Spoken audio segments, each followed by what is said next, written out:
So exploitation is the work of recovering mineral from the earth in economic amounts and delivering it to shipping or processing facilities.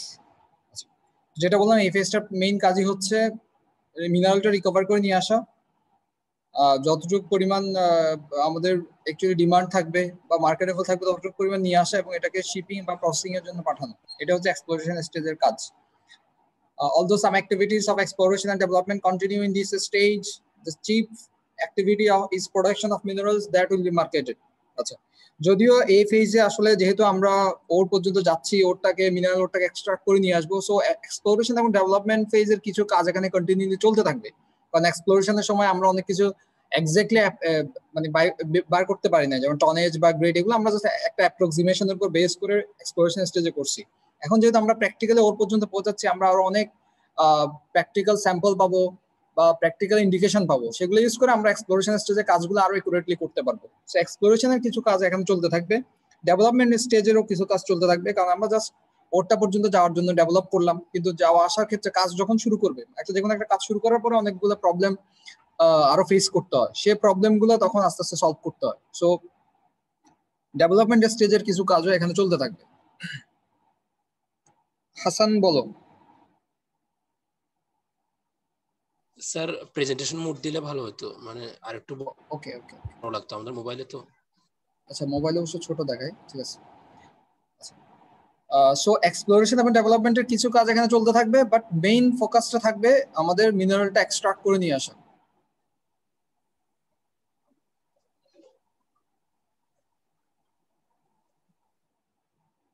আর কিছু বলবা? Sir ভুলে উঠে গেছে আবার। ওকে ওকে আচ্ছা, so যে ফ্যাক্টরগুলো অ্যাকচুয়ালি সিলেকশনের ক্ষেত্রে কনসিডার করা হয়, তোমার স্পেশাল ক্যারেক্টারিস্টিক মানে সংখ্যাতাত্ত্বিক যে বিষয়গুলো ডিপোজিটের ক্ষেত্রে ক্যারেক্টারিস্টিক এগুলা কনসিডার করা, সেগুলো হচ্ছে সাইজ মিনস স্পেশালি এটার হেইট কত, টোটাল হেইটটা কত, থিকনেস কত, ওভারঅল ডাইমেনশনটা এখানে আমরা কনসিডার করব।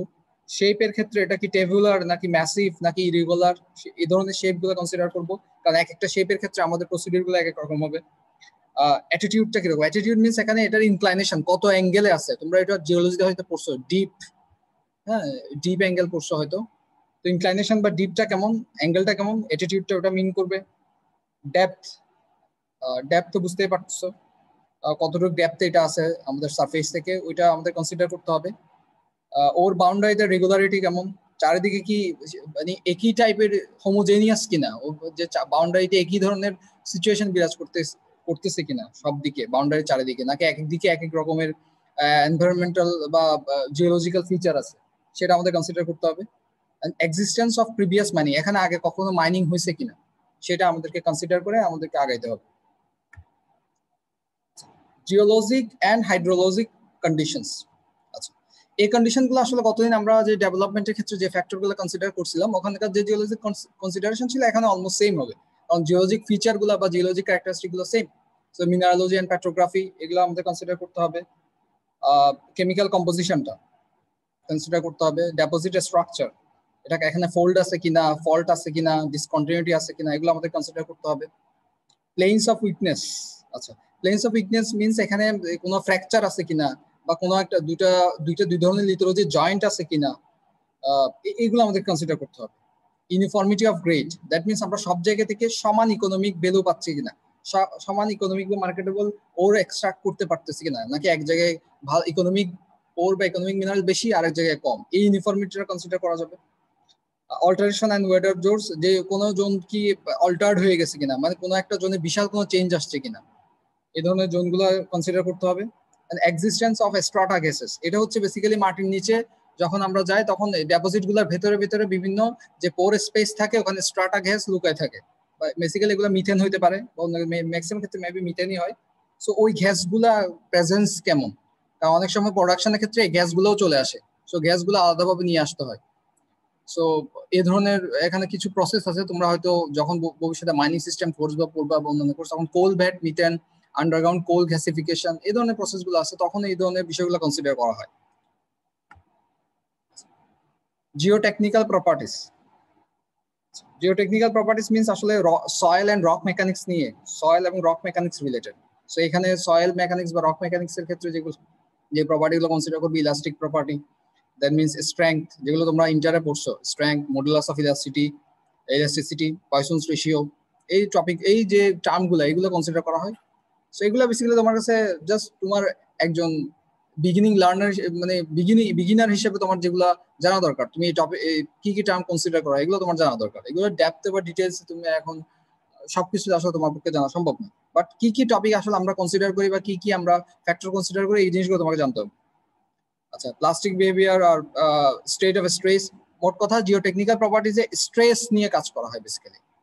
হ্যাঁ, স্ট্রেস নিয়ে মিন্স ধরো আমি যে ওপেনিংটা করলাম, আমি যাওয়ার জন্য যে রাস্তাটা তৈরি করলাম, ওইটা যে চারপাশ থেকে যে স্ট্রেসটা পাচ্ছে এটা ওভার বাউন্ডারি থেকে বা চারপাশের যে এটা কি বলবো, যে তোমার ওপেনিংটা তৈরি করলো রাস্তাটা, তার আশেপাশে তো মাটি আছে, তার একটা প্রেশার আছে, সে প্রেশারটা নিতে পারতেছে কিনা বা ওখান থেকে কি পরিমাণ স্ট্রেস আছে, সে স্ট্রেসের এগেনস্টে সে কম্পিটেন্ট কিনা, সে ওখানে দাঁড়ায় থাকতে পারতেছে কিনা ওপেনিংটা, নাকি কলাপস করবে। সো ওই ধরনের প্রপার্টিগুলো এখানে মেজার করা হয়, স্ট্রেস স্ট্রেংথ এই রিলেটেড প্রপার্টিগুলো। দ্যাট ইজ ভেরি ইম্পর্টেন্ট, কারণ তোমার যখন তুমি ওপেনিংটা করলা অনেক মাইনে দেখবা কলাপস হয় বিভিন্ন কারণে, সাবসিডেন্স হতে পারে, কোনো কারণে ভূমিকম্প হইলে, অনেক জায়গায় অনেকগুলো কারণে কলাপস হইতে পারে। সে কলাপস যাতে না হয় ওরকম স্ট্রেংথ মেনটেন করতে হবে। সে ক্যাবিংস এর আশেপাশে ওভাবে আমাদেরকে কনক্রিট ঢালাই করতে হোক বা যে ঢালাই করতে হোক, যেভাবে হোক আমাকে ওইটা প্রপারলি স্ট্রেংথটা মেনটেন করতে হবে, যে আমি এদিকে এই যে পথে যাব মাটির নিচে, যে পথে আসবো সে পথটা যাতে কোনো কারণে কলাপস না করে। সো এখানে যে স্ট্রেসটা কাজ করতেছে সেই স্ট্রেসের এগেনস্টে আমাকে ওই পরিমাণ সাপোর্ট দিতে হবে। তো আমার সাপোর্টটা কিরকম হবে, এগুলোর জন্য এই ধরনের ফ্যাক্টরগুলো কনসিডার ভেরি ইম্পর্টেন্ট। আচ্ছা, নেক্সট হচ্ছে economic considerations. Economic considerations simple জিনিস, রিজার্ভস, অবশ্যই শুরুতে রিজার্ভের ক্ষেত্রে আমাদের টনেজ এবং রেট আগেও বলছি, টনেজ কি পরিমাণ আছে, সেখান থেকে কি পরিমাণ আমি মিনারেল বা মার্কেটেবল প্রোডাক্ট পাচ্ছি সেটা বের করতে হবে বা এস্টিমেট করতে হবে। দেন হচ্ছে প্রোডাকশন রেট। প্রোডাকশন রেটটা হচ্ছে পার ইউনিট টাইমে, পার ডেতে হতে পারে, পার আওয়ারে হতে পারে, যে আমার কি পরিমাণ আমি ওর প্রডিউস করতেছি সেটার একটা এস্টিমেশন কনসিডার করতে হবে, বা সেটা এস্টিমেশনটা আমার জানা লাগবে। মাইন লাইফ, আচ্ছা, তো এটা বেসিক্যালি যেটা বলা হয় যে total period of development and exploitation, মানে ডেভেলপমেন্ট থেকেই শুরু করা হয়। এই জায়গায় যে টাইমটা কনসিডার করা হয় মাইন লাইফের ক্ষেত্রে, সে জায়গায় ডেভেলপমেন্ট এবং এক্সপ্লয়টেশন, এক্সপ্লয়টেশন এবং ডেভেলপমেন্টের টোটাল, ডেভেলপমেন্টের স্টার্ট থেকে এক্সপ্লয়টেশনের শেষ পর্যন্ত এই টোটাল টাইমটা কতটুকু, এই লাইফটা কনসিডার করা হয়। দেন প্রোডাক্টিভিটি, এটা আসলে কেন কনসিডার করা হয় কেউ বলতে পারবা, মানে কেন শুধু ডেভেলপমেন্ট আর এক্সপ্লয়টেশন কনসিডার করা হচ্ছে, বাকি আগে দুটা কেন কনসিডার করা হচ্ছে না? Can anyone tell me?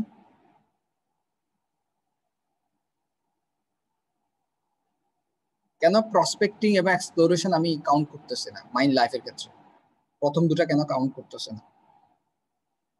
আচ্ছা, যদি না পারো তাহলে আমরা কিন্তু শুরুতে একটা কথা বলছিলাম যে আমরা প্রসপেক্টিং এবং এক্সপ্লোরেশন এই দুটো স্টেজের ক্ষেত্রে আমরা কিন্তু ডিসিশনে যাব যে পরবর্তীতে মাইন্ডটা কি প্রোডাকশনে যাবে নাকি যাবে না। সো এই দুটো স্টেজ শেষে এমনও হতে পারে যে আমি ডিসিশন নিলাম মাইন্ডটা প্রোডাকশনে যাইতে পারবে না, কারণ ওটা ওরকম ইকোনমিক রিজার্ভ নাই। সো সেক্ষেত্রে তো আসলে এই দুটো স্টেজটা আসলে মাইন্ড লাইফের সাথে রিলেটেড না। মাইন্ড লাইফটা অ্যাকচুয়ালি শুরু হচ্ছে ডেভেলপমেন্ট থেকে। প্রথম দুটো স্টেজ আমরা কোন একটা মাইন্ড রানিং বা প্রোডাকশন আছে সেটার ক্ষেত্রে হতে পারে, যেটা নাই সেটার ক্ষেত্রে, মানে যেটা রানিং বা প্রোডাকশনে নাই বা প্রোডাকশন যাচ্ছে না সেটার ক্ষেত্রে প্রথম দুটো স্টেজ আমরা কাউন্ট করতে পারি। সো এই দুটো স্টেজ বেসিক্যালি মেইন যে মাইন্ড লাইফ বা মেইন যে মাইন্ড টাস্ক সেটার সাথে আমরা কাউন্ট করতেছি না। সেজন্য মাইন্ড লাইফের ক্ষেত্রে শুধুমাত্র ডেভেলপমেন্ট এক্সপ্লোরেশন কাউন্ট করা হচ্ছে, কারণ ডেভেলপমেন্ট থেকে আসল কাজ শুরু হচ্ছে।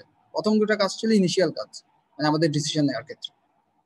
সেজন্য তোমাদের মনে প্রশ্ন রাখতে পারে যে লাইফে শুধুমাত্র কেন ডেভেলপমেন্ট এক্সপ্লোরেশনটা কাউন্ট করা হচ্ছে। বুঝতে পারছো? তো পরীক্ষা যদি তোমার একটু যদি সৃজনশীল বলো বা ইন্টেলেকচুয়াল কোশ্চেন আসে যে কেন মাইন্ড লাইফের ক্ষেত্রে, তোমরা বইয়ে যখন পড়বা হয়তো এগুলোর আরেকটু ডিটেলস বইয়ে আছে আমি বলবো, তখন তোমরা দেখতে পাবা যে ওখানে হয়তো আছে যে টোটাল অপারেটিং পিরিয়ড বা total operating time for development exploration. তো মাইন্ড লাইফের ক্ষেত্রে এই বিষয়টা তোমরা কনসিডার করবা যে কেন হচ্ছে, এটা বিষয়টা মাথায় রাখবে। দেন হচ্ছে প্রোডাক্টিভিটি। আচ্ছা, আমার এই মাইন্ড লাইফ বিষয়ে কথাটা বোঝা গেছে?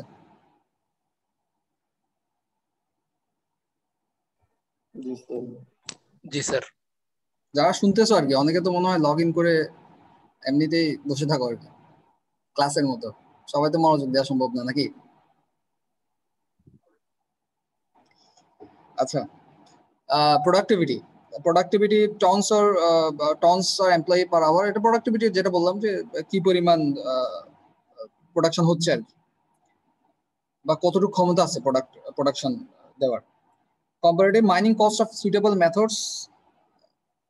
সুইটেবল মেথডের জন্য যে মেথডটা আমরা ইউজ করবো, সারফেস ইউজ করবো নাকি আন্ডারগ্রাউন্ড ইউজ করবো, বা সারফেস আন্ডারগ্রাউন্ডের মধ্যে আরো ভাগ আছে, লং ওয়াল আছে, রুম এন্ড পিলার আছে, কোন মেথডটা আমি ইউজ করবো, সেটার মাইনিং কস্ট কেমন, total mining cost, equipment cost আছে এখানে ভিতর, ডেভেলপমেন্ট কস্ট, মানে টোটাল মাইনিং কস্ট। আর ফাইনালি হচ্ছে comparative capital cost of suitable methods. Capital cost, তো ক্যাপিটাল কস্ট মিনস আমাদের লেবার কস্টটা বেসিক্যালি, মানে লেবার কি পরিমাণ আমার ম্যান ফোর্স ওয়ার্ক ফোর্স দরকার হচ্ছে, সেই ফোর্সের জন্য আমার কি পরিমাণ কস্ট লাগবে সেটা। টেকনোলজিক্যাল ফ্যাক্টরস, আচ্ছা স্যার ওকে, প্রোডাক্টিভিটি আর প্রোডাকশন রেটের মধ্যে তফাৎটা কি, মানে একটু আরেকবার একটু রিপিট করলে ভালো হতো প্রোডাকশন আগে স্লাইডে।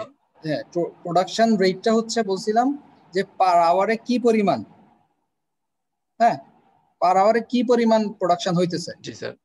রেট। আর প্রোডাক্টিভিটি হচ্ছে এটার কতটুকু প্রোডাক্ট করার ক্ষমতা আছে, এটা কোনো ইউনিট বা পার আওয়ার বা হিসাব করবো না, কতটুকু এটার দেওয়ার ক্ষমতা আছে, বুঝতে পারছো?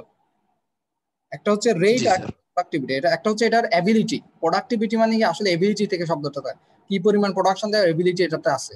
আর রেটটা হচ্ছে পার আওয়ারে কতটুকু সে প্রোডাকশন দিতে পারতেছে, বুঝছো? রেট যখন আসবে তখন তুমি পার আওয়ার হোক পার ডে হোক, মানে পার ইউনিট টাইমে, এটা হচ্ছে মেইন পার্ট, কাছাকাছি। বাট প্রোডাক্টিভিটি হচ্ছে এবিলিটি, জি আর স্যার। রেট যদি হয় তাহলে পার ইউনিট টাইমে। নাও টেকনোলজিক্যাল ফ্যাক্টরস। টেকনোলজিক্যাল ফ্যাক্টরস এর মধ্যে রিকভারি, তারপর হচ্ছে ডাইলুশন। ডাইলুশন হচ্ছে আসলে একটা ওর টোটাল ওরটা যখন আমি নিয়ে আসতেছি ওখানে কি পরিমাণ ওয়াস্ট থাকতেছে, ওয়াস্ট রেশিওটা, মানে আমার টোটাল ওরটা তো যেটা নিয়ে আসতেছি ওটা টোটাল আমার মার্কেটেবল না, টোটাল আমি ওর এই হিসেবে কাউন্ট করতে পারতেছি না মিনারেল রিসোর্স হিসেবে, যেটা ওয়াস্ট হিসেবে আসতেছে সে ওয়াস্টটার রেশিও কেমন, সেটা হচ্ছে ডাইলুশন। আচ্ছা, flexibility of the method to changing conditions, technological factors, এটা মোস্ট ইম্পর্টেন্ট। যে আমার যদি কন্ডিশন চেঞ্জ হয় কোনো, তো আমি একটা মেথডে কাজ শুরু করলাম, একটা কন্ডিশনে কাজ শুরু করছি, দেন আমার হঠাৎ একটা কন্ডিশনটা চেঞ্জ হয়ে গেল, আমাদের যেখানে যেমন ওয়েদার চেঞ্জ হয়, মাটির নিচেও কন্ডিশন চেঞ্জ হতে পারে, সে কন্ডিশন চেঞ্জের সাথে আমার মেথডটা কিভাবে মানে স্যুট করতেছে বা এটা মানায় নিচ্ছে, অ্যাডাপ্ট করতেছে, এটা ইম্পর্টেন্ট। নেক্সট হচ্ছে সিলেক্টিভিটি অফ দ্য মেথড। ওকে, এটা তো মোস্ট ইম্পর্টেন্ট। শুরুতে বলছি যে আমি কতটুকু ডেপথে আছে, টোটাল জিওলজিক কন্ডিশন বা লিথোলজিক্যাল কন্ডিশন কেমন, এগুলোর উপর বেস করে আমরা ডিসিশন নিব যে আমরা কোন মেথডে যাচ্ছি, সারফেসে যাচ্ছি না আন্ডারগ্রাউন্ডে যাচ্ছি। আর মাইনিং মেথডগুলোর ক্লাসিফিকেশনটা আজকে একটু দেখাবো, যে সারফেস আন্ডারগ্রাউন্ড এগুলো। Ability to mechanize and automate, এটা জাস্ট মানে টেকনোলজিক্যাল কথাবার্তা, যে অটোমেটিক আমার যদি কোনো কারণে কোন একটা যান্ত্রিক সুবিধা দরকার হয় তখন মেকানাইজ করা ওই আমার পারফরমেন্সটাকে। আর কোনো কারণে যদি আমার আমি চাচ্ছি অটোমেটিক এটা রেকর্ড করবে, অটোমেটিক সিস্টেমটা চলতে থাকে, তো এটাকে ইকুইপমেন্টটাকে বা আমার কাজটাকে অটোমেটেড করে দেওয়া কোন একটা সফটওয়্যারের মাধ্যমে, কোন একটা কাজের মাধ্যমে, এই সিস্টেমটা টেকনোলজির ক্ষেত্রে এগুলো কনসিডার করা, এটা এবিলিটি রাখা। ক্যাপিটাল অ্যান্ড লেবার ইন্টেন্সিটিস, মানে ক্যাপিটাল এবং লেবার, আমার লেবার কি পরিমাণ সাপোর্ট দরকার, ক্যাপিটাল এবং লেবারের সেই পরিমাণ সাপোর্ট গুলো দাও। এনভায়রনমেন্টাল কনসার্নস, আচ্ছা, তো এনভায়রনমেন্টাল কনসার্নটা হচ্ছে ground control to maintain integrity of openings. আচ্ছা, তো যেটা শুরুতে বলছি যে আমার ওপেনিংসটার ইন্টিগ্রিটিটা খুব ইম্পর্টেন্ট, এটা সম্পূর্ণতা, এটার অখণ্ডতা, মানে এটা যাতে সবসময় সাপোর্টিভ থাকে, স্ট্রংলি থাকে ওপেনিংটা, সেজন্য আমার গ্রাউন্ড কন্ট্রোল দরকার হবে। সো গ্রাউন্ডটাকে ওভাবে কন্ট্রোল করতে হবে, ওভাবে আমাকে সাপোর্ট দিতে হবে যাতে আমার ওপেনিংটা তার ইন্টিগ্রিটি বজায় রাখতে পারে, তার সক্ষমতা থাকে, সে সবসময় মানে স্ট্যান্ড স্টিল থাকতে পারবে, সে যে কোনো প্রতিবন্ধকতা হোক, যে কোনো স্ট্রেসের বিরুদ্ধে সে দাঁড়ায় থাকতে পারবে, সে কলাপস করবে না।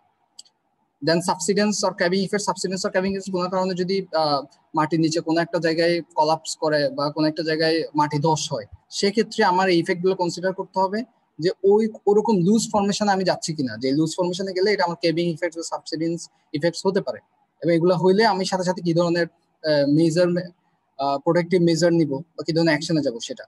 অ্যাটমসফিয়ারিক কন্ট্রোল, তো atmospheric control means air quality control, heat এবং হিউমিডিটি কন্ট্রোল, মানে যে কারণ ভেতরে যে আমার এনভায়রনমেন্ট আছে মাটির ভেতরে সেটার হিট এবং হিউমিডিটি কন্ট্রোল করার ব্যাপার আছে, ভেন্টিলেশন সিস্টেমের ব্যাপার আছে, ওখানে পরিমাণ এয়ার দিতে হবে, আসতে হবে। সো এগুলো হচ্ছে atmospheric control. Availability of suitable waste disposal areas, এটাও ইম্পর্টেন্ট, কারণ আমি জাস্ট ওটা এক্সট্রাক্ট করে আনলাম, সাথে যে ওয়াস্টটা পেলাম সেটা আমি যেখানে সেখানে ফেলতে পারি না, সেটা আমার এনভায়রনমেন্ট পলিউট করবে, ইকোসিস্টেমকে আমার ক্ষতিগ্রস্ত করবে। সো প্রপার একটা ওয়াস্ট ডিসপোজাল এরিয়া করতে হবে। একটা ড্যাম ক্রিয়েট করা যায় মাটির নিচে, একটা বিশাল গর্ত করা যায় বা একটা বিশাল ড্যাম করা যায়, যেখানে গিয়ে আমি একটা নির্দিষ্ট প্লেস আমি রাখতে পারি যেখানে ওয়াস্টটা ডিসপোজ করব। Then workforce and comparative safety conditions of the suitable mining methods, মানে মাইনিং মেথড কোনটার কিরকম সেফটি কন্ডিশন, কোন জায়গার জন্য কোনটা সুইটেবল, সেটা আমরা একটা কম্পেয়ার করে দেখতে পারি। যেটা সুইটেবল সেটা ওই জায়গার জন্য আমরা সিলেক্ট করতে পারি। এটা হচ্ছে মূল কথা। সো বেসিক্যালি এক্সপ্লয়টেশন স্টেজে আমরা এই ফ্যাক্টরগুলো কনসিডার করব। আর এক্সপ্লয়টেশন স্টেজ বা ডেভেলপমেন্ট সব মিলে কিছু ইউনিট অপারেশনস থাকে, সেই ইউনিট অপারেশনস গুলো নিয়ে আমরা নেক্সট দিন থেকে বলবো, ফান্ডামেন্টাল ইউনিট অপারেশনস গুলো। আচ্ছা, আজকে আরেকটা জিনিস তোমাদের একটু দেখাই।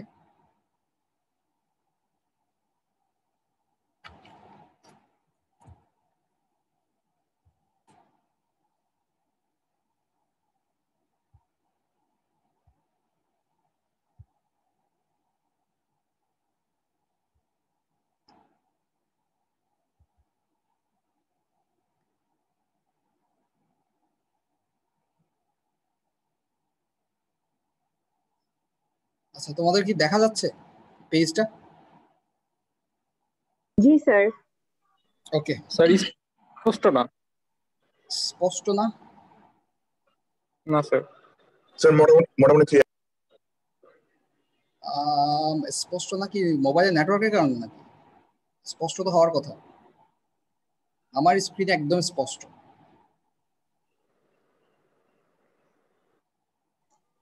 দেখা যাচ্ছে, ঠিক আছে মোটামুটি আর কি, একদম একদম ক্লিয়ার হবে না, কারণ এটা যেহেতু আমি ডকুমেন্ট ক্যামেরা দিয়ে বই থেকে দেখাচ্ছি, একটু তো ঝাপসা থাকবে।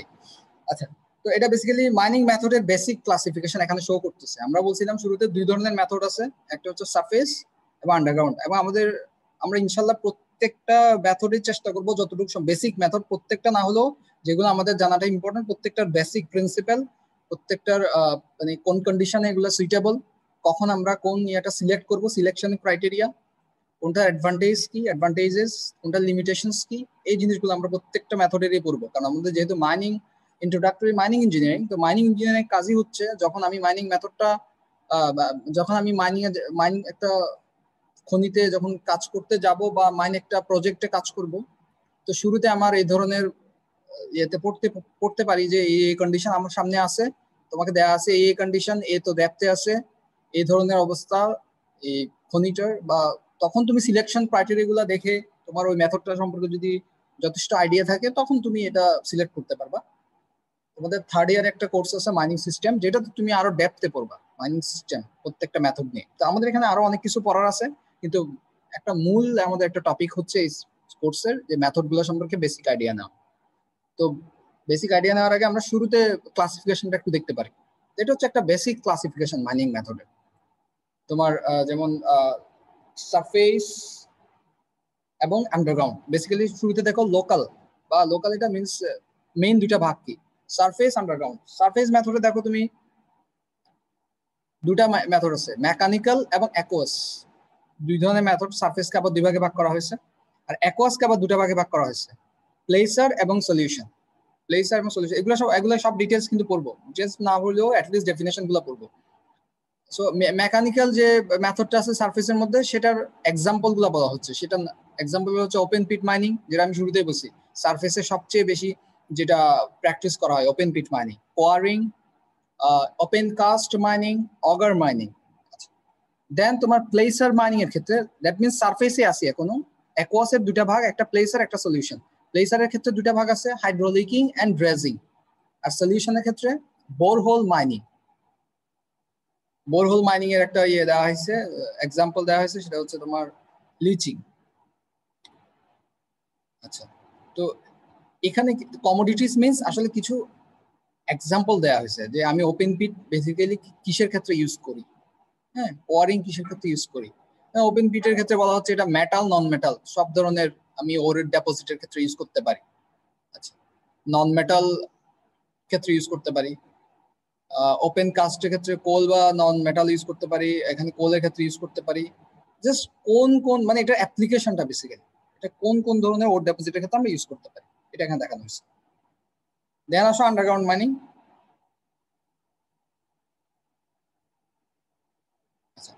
আন্ডারগ্রাউন্ডের মধ্যে আছে তোমার আনসাপোর্টেড, সাপোর্টেড, কেভিং, 3 ধরনের মেইন ভাগ আছে এবং 3টার মধ্যে আর কোনো সাবডিভিশন নাই। তো আনসাপোর্টেড এর এক্সাম্পল হচ্ছে room and pillar mining, stope and pillar mining, shrinkage stoping, sub level stoping. এটা হচ্ছে আনসাপোর্টেড মেথডগুলোর 4টা এক্সাম্পল বা ভাগ বলতে পারো। এটা ভাগ না বেসিক্যালি মানে আমরা ক্লাসিফাই করার পরে এই মেথডগুলো এটার মধ্যে পড়তেছে, এটা ক্লাসিফিকেশন, এটা এক্সাম্পল বলা যায়। আর সাপোর্টেড মেথডের মধ্যে আমরা বলতে পারি cut and fill stoping, stull stoping, square set stoping. এই 3টা আমি এক্সাম্পল দিতে পারি সাপোর্টেড এর ক্ষেত্রে। আর কেভিং এর ক্ষেত্রে আমরা বলতে পারি long wall mining, sub level caving, block caving. তোমাদেরকে আমি যেটা বলবো সেটা হচ্ছে পরীক্ষায় যদি তোমাদের ক্লাসিফিকেশনটা লিখতে বলে, সো আই থিঙ্ক তোমরা 2টো করে লিখতে পারো, 2টো করে, বা যেটাতে 2টো আছে সেটাতে 1টা লিখতে পারো। 2টো করে অবশ্য একটু টাফ হয়ে যাবে। আচ্ছা, 1টা করেই লিখতে পারো।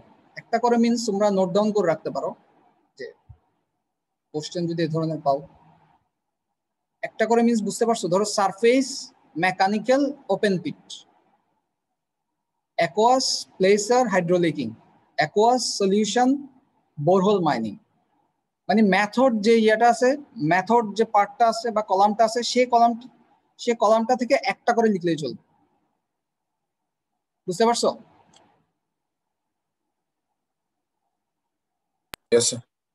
জাস্ট মেথড কলাম থেকে 1টা করে এক্সাম্পল লিখতে পারলেই হবে। তোমার ক্লাসিফিকেশনটা তো তোমাকে প্রপারলি লিখতে হবে। সারফেস তুমি লিখবে, প্রথমে লিখবা 2 ধরনের মেথড আছে, একটা হচ্ছে সারফেস, একটা হচ্ছে আন্ডারগ্রাউন্ড।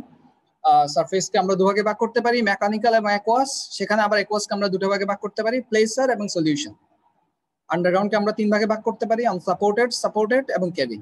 এটার আর কোনো সাবডিভিশন নাই। এবং ভাগ করার পরে প্রত্যেকটার ক্ষেত্রে 1টা করে এক্সাম্পল দিবা। আর শুধুমাত্র যদি ক্লাসিফিকেশন বলে তাহলে এতটুকু লিখলেই চলবে, আর ডিটেলস আর দরকার হবে না। আর যদি তোমাকে ডিটেলস ক্লাসিফাই করতে পারে দেন তুমি বাকিটা অ্যাপ্লিকেশন বা কস্ট লিখতে পারো।